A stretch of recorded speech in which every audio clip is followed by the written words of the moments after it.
ये हैं सोनिया कुमारी। जी हाँ दोस्तों, जो ये आप क्लिप देख रहे हैं ये हैं सोनिया, जिनके माता पिता और ये मूलतः बिहार से बिलोंग करते हैं, परंतु कमाई धमाई और परिवार चलाने के लिए ये दिल्ली के नांगलोई नामक जगह पे रहते थे। सोनिया सोशल मीडिया इन्फ्लुएंसर बनने की कोशिश कर रही थी और ये दिन भर रील बनाती और इंस्टाग्राम पे अपलोड करती, जैसा कि आपको दिख रहा है। सोनिया का सिर्फ एकमात्र इंस्टाग्राम ही जरिया था जिसके तहत ये फेमस हो सकती थी और जिसके जरिए ये अपने परिवार के फाइनेंशियल कंडीशन को सुधार सकती थी। परंतु इस सोनिया का किस प्रकार एक भूत नामक लड़के से प्रेम होता है और फिर इसकी जीवन ऐसी बदलती है जिसकी हम कल्पना भी नहीं कर सकते। दोस्तों, स्वागत है आपका क्राइम स्टोरीज बाई वकील बाबू। आज इस वीडियो में हम एक ऐसी घटना पे बात करने जा रहे हैं जिसे सुन के आप खुद सतर्क हो जाएंगे अपने आप, और अपने घर में जो भी बच्चियां और बच्चे हैं उन्हें एक बार जरूर ये वीडियो दिखाइएगा। दोस्तों, ये हैं सोनिया कुमारी, जिनके माता पिता मूलतः बिहार से थे, परंतु घर परिवार चलाने के लिए दिल्ली के नांगलोई नामक जगह में रहते थे। सोनिया की एक छोटी बहन और एक भाई भी था। सोनिया को घर की गरीबी की वजह से सोनिया को अपनी पढ़ाई क्लास 10th के बाद छोड़नी पड़ी। सोनिया के पिता दिल्ली में ही चारा बेचने का काम करते। वो जाते दिल्ली के आउटर साइड से गाय भैंसों का चारा काटते और लाके उसको दिल्ली शहर में भेजते।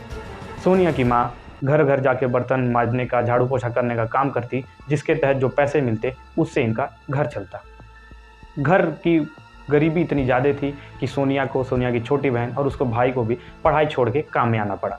सोनिया के पास अब रास्ता क्या था? जब क्लास 10th के बाद इसने पढ़ाई छोड़ी तो इसे सिर्फ और सिर्फ अपनी पारिवारिक स्थिति सुधारने के लिए एक ही जरिया दिखा, वो है इंस्टाग्राम इन्फ्लुएंसर। उसके बाद से इसने जो भी अपनी सेविंग्स की थी उससे कुछ पैसे जुटाए थे, उससे एक मोबाइल खरीदा, एक स्मार्टफोन खरीदा और दिन भर ये अब रील्स बनाने लगी, यूट्यूब शॉर्ट्स बनाने लगी। दोस्तों, ये दिन में अपना घर का काम करती, उसके बाद माँ निकल जाती काम करने, पिता निकल जाते काम करने, बहन छोटी थी, भाई निकल जाता काम करने। उसके बाद सोनिया दिन भर छत पे जाती, रील बनाती, रील को अपलोड करती, इसी उम्मीद में कि एक न एक दिन वो बहुत बड़ी इन्फ्लुएंसर बनेगी और उसे पेड प्रमोशन मिलेंगे जिससे घर की स्थिति सुधर सकती है।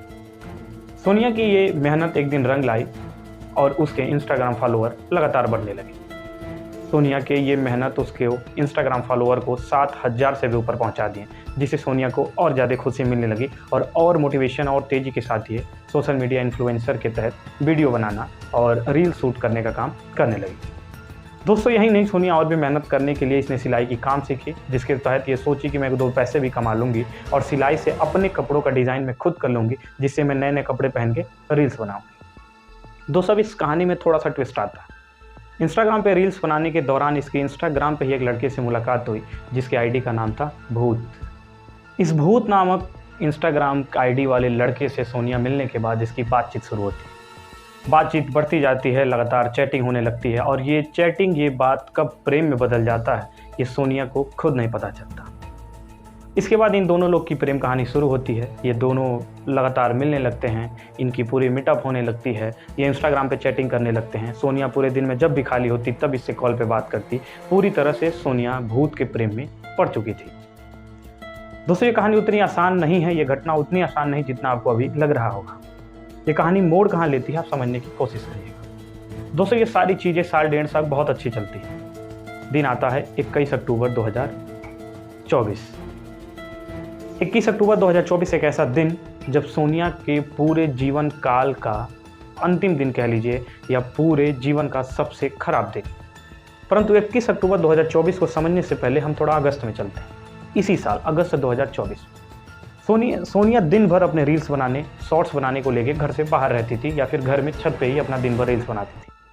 परंतु अगस्त 2024 से सोनिया घर से जाना बंद कर दी। अचानक वो घर में रहने लगी। उसके बाद सोनिया की माँ को, सोनिया की छोटी बहन और सोनिया के भाई, सोनिया के पिता को ये बात पचती नहीं कि जो लड़की कभी कभार घर रुकती थी वो लड़की अब सिर्फ घर में रहती है, बाहर जाना बंद करती है। उसके कुछ दिनों बाद अगस्त में ही सोनिया की तबीयत खराब होने लगी। उसकी माँ उसे डॉक्टर के पास ले गई, दिखाई कि आखिर इसकी तबीयत क्यों खराब हो रही। डॉक्टर ने अल्ट्रासाउंड कराया तो जो सामने निकल के आया वो इसकी माँ, इसके पिता, इसकी बहन और इसके भाई के पैरों तले जमीन खिसका दिया। 200 अल्ट्रासाउंड की रिपोर्ट के हिसाब से सोनिया 5 महीने के प्रेग्नेंट थी। ये खबर सुन के उसके पिता, भाई और परिवार के सभी सदस्यों का जैसे होश उड़ गया कि ये 19-20 साल की लड़की 5 महीने की प्रेग्नेंट और 5 महीने से किसी को कुछ नहीं पता चला। उसके बाद सोनिया ने ये बात सबके सामने खोली कि सोनिया एक भूत नामक लड़के से प्रेम करती है। ये बच्चा उसी का है। सोनिया का प्रेम इतना गहरा था कि आप सोनिया के इंस्टाग्राम स्टोरी पे देखिए, वो इस भूत नामक लड़के को माई हबी, माई एवरीथिंग, मेरा सारा संसार, ऐसे ऐसे कैप्शन के साथ स्टेटस लगाती जैसे कि मानो वो इसे अपना पति मान चुकी हो। दोस्तों, इस घटना में आगे बढ़ने से पहले हम थोड़ा भूत के ऊपर बात कर लेते हैं। जो भूत नामक आईडी थी, बेसिकली उसकी आईडी का यूज़र नेम संजू था, यानी कि उस भूत नामक लड़के का असली नाम संजू था, जो कि हरियाणा से था और वो उसी नांगलोई की उसी कॉलोनी में जहां सोनिया रहती थी, उसी कॉलोनी में ये भी अपने परिवार के साथ रहता था। इन दोनों की प्रेम इतना गहरा हो गया कि सोनिया संजू के बच्चे की माँ बनने वाली थी। सोनिया बिल्कुल तैयार नहीं थे बच्चे को अबॉर्ट कराने के लिए, बच्चों को नुकसान कराने के लिए। वो अपने परिवार में दबाव बनाने लगी कि वो उसके और संजू के रिश्ते को माने और इन दोनों की शादी करा दे। सोनिया के परिवार में भी ये चीज़ें किसी को मंजूर नहीं थी कि अभी इतनी कम उम्र है और प्रेम विवाह वो कराने के पक्ष में नहीं थे बहुत ज़्यादा। परंतु सोनिया के बहुत ज़्यादा दबाव देने के बाद सोनिया का परिवार मानने को तैयार था कि चलिए ठीक है, हम इस रिश्ते को भी कबूल करते हैं और तुम्हारे बच्चे को भी मानने के लिए तैयार है। परंतु दोस्तों, 21 अक्टूबर 2024 को ऐसी घटना घटी जो सारी चीज़ों को एकदम तबाह करके रख दिया। दोस्तों, 21 अक्टूबर को सुबह 5 बजे सोनिया उठती है और अपनी छोटी बहन को उठाती है और उससे बताती है कि संजू के घर वाले हमारे रिश्तों को मानने के लिए बिल्कुल तैयार नहीं और वो कभी भी हमारे रिश्ते को नहीं मानेंगे। हमारा परिवार मानने को तैयार भी है तो संजू का परिवार नहीं मानने को तैयार है। इसके बावजूद भी मैं संजू को नहीं छोड़ सकती, इसलिए मैं आज उसके साथ ये घर छोड़ के जा रही हूँ बाहर। मैं और संजू अपना जीवन बहुत प्रेम और अच्छे से काट लेंगे। ये वो छोटी बहन को बता के घर से चली जाती है। उसके बाद सोनिया की माँ, सोनिया का भाई, पिता जब सब उठते हैं तो वो एकदम परेशान कि हमारी बेटी कहाँ चली। वो सोनिया को कई बार फ़ोन लगाते हैं, फ़ोन स्विच ऑफ आता है। उसके बाद वो नांगलोई पुलिस स्टेशन चले जाते हैं और वहाँ जाके FIR लिखवाने की कोशिश करते हैं मिसिंग का, कि हमारी बेटी सोनिया या हमारी बहन सोनिया सुबह से ही घर से गायब है। परंतु पुलिस जब थोड़ी सी इंक्वायरी करती है तो उसे पता चलता है कि सोनिया संजू नामक लड़के के साथ अपने कंसेंट के साथ घर से गई है। तो पुलिस कहती है कि वो दोनों मेजर हो चुके हैं और उनका आपसी कंसेंट है, इसमें कोई FIR नहीं लिखा जा सकता। इसके बाद ये बेचारे निराश घर चले आते हैं। सोनिया के भाई का नाम था मनीष। मनीष अब सोचता है कि पुलिस FIR नहीं लिख रही है, मैं खुद ही पता लगाऊंगा कि संजू और सोनिया कहाँ गए हैं। उसके बाद मनीष लगता है पता लगाने, जो पता लगाते लगाते संजू के घर जाता है।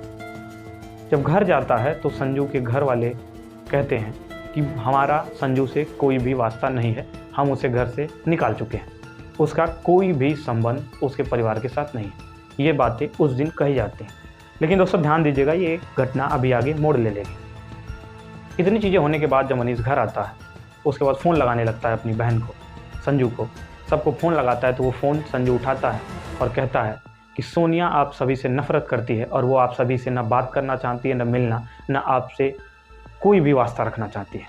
उसके बाद वो फ़ोन काट देता है।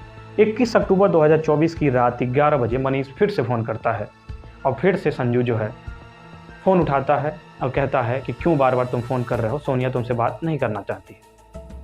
इस काल के दौरान मनीष को एक ऐसी आवाज़ सुनाई देती है जो कि इस पूरी घटना को मोड़ देता है। मनीष अभी कॉल पे ही रहता है संजू से, तभी उसे पीछे से आवाज़ सुनाई देती है कि गड्ढा और गहरा खोदो। यह आवाज़ सुनने के बाद मनीष और मनीष का पूरा परिवार परेशान हो जाता है, व्याकुल हो जाता है। उसके बाद वो आवाज़ सुनने के बाद खुद ही खोज में निकल देते हैं संजू और सोनिया के। खोज में जाने से पता चलता है कि संजू का असली नाम सलीम है। जी हाँ दोस्तों, संजू का असली नाम सलीम। जब उसके परिवार की ये छानबीन करते हैं तो पता चलता है कि संजू उसका असली नाम है ही नहीं, उसका असली नाम सलीम है। ये चीज़ें जानने के बाद वो फिर से FIR लिखवाने जाते हैं, परंतु FIR फिर भी नहीं लिखी जाती है। बोली जाती है कि मैं पहले जांच कर लूँ कि जो आप कह रहे हैं वो सच है कि नहीं। अगले दिन, इसी के अगले दिन पश्चिम दिल्ली पुलिस स्टेशन से मनीष के पास एक फ़ोन आता है। फ़ोन में पुलिस वाला कहता है कि हमने एक लड़की को पकड़ा है जो कि बिना नंबर प्लेट की गाड़ी के साथ जा रहा था और इसके पास कुछ डॉक्यूमेंट्स मिले हैं जिसमें आपके और आपके पिता के आधार कार्ड हैं। इसके बाद मनीष तुरंत जाता है नांगलोई पुलिस स्टेशन और इस घटना को बताता है। उसके बाद नांगलोई पुलिस स्टेशन वाले जाते हैं, उस लड़के को पकड़ के लाते हैं तो ये लड़का सलीम ही था। जी हाँ दोस्तों, सलीम, संजू नहीं। उसके बाद जब नांगलोई पुलिस स्टेशन में इसे लाया जाता है, पुलिस इससे पूछताछ करती है तो पहले तो सलीम सब कुछ बताने से इनकार कर देता है। उसके बाद जब पुलिस का टॉर्चर होने के बाद सलीम सारी चीज़ें बताता है तो वो बताता है किस तरह से उसने सोनिया को मारा। जी हाँ दोस्तों, मारा। अब ये चीज़ें समझने के लिए हमें फिर 21 अक्टूबर 2024 को जाना होगा। 21 अक्टूबर 2024 को हुआ क्या, हम ये समझते हैं। सुबह 5 बजे सोनिया अपने घर से निकली। इसको पिकअप करने सलीम, संजू, सलीम जो भी कहिए, सलीम उसे 4 व्हीलर गाड़ी से लेने आया था जो कि उसने किराए पे ली थी। गाड़ी में सोनिया को बैठाता है वो। उसके बाद दिल्ली शहर से ही अपने 2 दोस्तों को भी उसमें बैठाता है जिसका नाम रहता है पंकज और ऋतिक। 4 लोग उस गाड़ी में सवार रोहतक की तरफ चल देते हैं। रास्ते में सोनिया उसके ऊपर दबाव बनाती है कि मैं तुम्हारे बच्चे की माँ बनने वाली हूँ, चलो शादी कर लेते हैं। बहुत ज़्यादा दबाव बनाती है, जिससे ये बातें सलीम को बिल्कुल अच्छी नहीं लगती हैं। लड़ाई भी होता है, परंतु शाम होते होते सलीम मान जाता है कि ठीक है, हम शादी कर लेंगे। इसी खुशी में वो पार्टी करने एक पब में जाते हैं। वो चारों पार्टी करते हैं। पार्टी करने के बाद फिर से वो रोहतक हाईवे से आगे बढ़ जाते हैं हरियाणा की तरफ। उसी रास्ते में एक गाँव पड़ता है, मदीना नामक गाँव। मदीना नामक गाँव रात 11 बजे वो एक जंगल के साइड में गाड़ी रोकता है। सोनिया को गाड़ी से उतारता है और उसके बाद ज़बरदस्ती उसके गले में मोबाइल के चार्जर का वायर फंसाता है और उससे उसकी जान ले लेता है। सोनिया को तीनों मिलके मार देते हैं। उसके बाद वहीं जंगल में गड्ढा खन के उसे दफना देते हैं। ये वही समय है 11 बजे जब मनीष ने संजू या सलीम को कॉल किया था, जिस टाइम उसने आवाज़ सुनी थी कि गड्ढा और गहरा खोदो। ये आवाज़ सलीम का ही था जो वो अपने दोस्तों से कह रहा था कि गड्ढा और गहरा खोदो, जिसमें कि सोनिया की लाश को दफनाना था। इसके बाद पुलिस इसे पकड़ लेती है। जो भी कार्रवाई होती है इसके ऊपर कार्रवाई की जा रही है अभी भी। लेकिन दोस्तों यहाँ एक और ट्विस्ट है। ट्विस्ट ये है, आप संजू की इंस्टाग्राम आईडी को देखिएगा। जब वो सोनिया को मार देता है उसके अगले ही दिन उसको संजू वाली जो इंस्टाग्राम आईडी थी उसका नाम बदल जाता है और सलीम हो जाता है, जैसा कि आपको स्क्रीन पे दिख भी रहा है।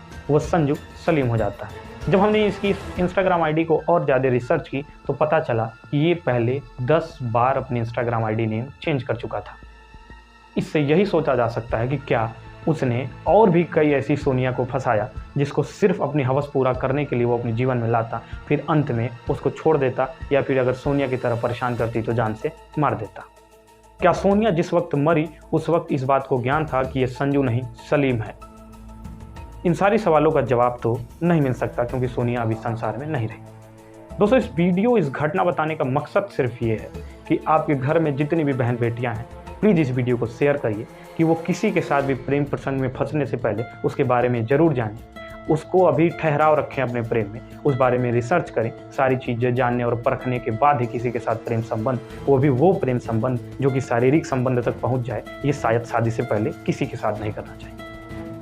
मैं किसी के प्रेम को गाली नहीं दे रहा, नहीं किसी के प्रेम के ऊपर उंगली उठा रहा, नहीं मैं किसी को संजू, सलीम और सोनिया बना रहा, परंतु जागरूक रहने की, रिसर्च करने की, प्रेम में ठहराव लाने की आपको थोड़ी सी ज़रूरत जरूर है, क्योंकि समाज हमारा हैवानियत की तरफ किस कदर बढ़ रहा है जिसकी कल्पना हम खुद नहीं कर सकते। आज के समय में अपनी परछाई पे आंख बंद कर विश्वास करना ये हमें ही नुकसान पहुंचा सकता है। इसलिए हर चीज़ को पहले परखें जरूर, उसके बाद आगे बढ़ें। दोस्तों हमारी आपसे सिर्फ ये रिक्वेस्ट है, इस वीडियो को शेयर जरूर करें। सब्सक्राइब और लाइक करना ये आपकी इच्छा के ऊपर है, पर शेयर जरूर करें। धन्यवाद दोस्तों, फिर मिलते हैं एक अगले केस स्टडी के साथ जिसमें एक ऐसी ही घटना या इससे और मज़ेदार नहीं कह सकते, इससे और शर्मनाक घटना के बारे में बात करेंगे, जिससे कि आप लोग जागरूक रह सकें और हमारा देश सुधर सके और इस प्रकार के हैवान लोगों से बच सके। जय हिंद दोस्तों।